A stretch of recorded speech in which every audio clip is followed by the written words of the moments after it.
কাদের, তুমি তো প্রতিদিন নতুন নতুন আইডিয়া নিয়ে আসো। এবার কি চিন্তা করছো?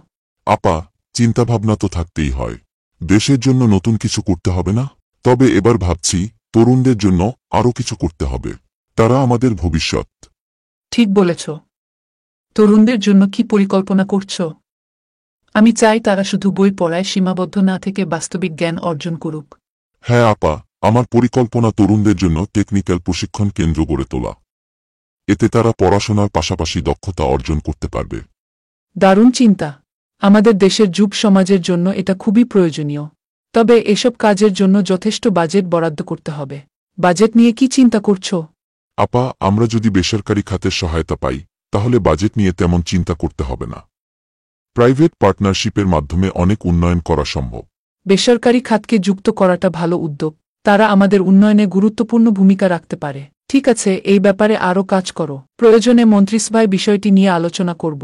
আপনার আশীর্বাদ থাকলে সবকিছু সম্ভব আপা। আমি সবার সাথে বসে আলোচনা করে আপনার কাছে একটা প্রস্তাবনা নিয়ে আসব। ভালো করেছ কাদের।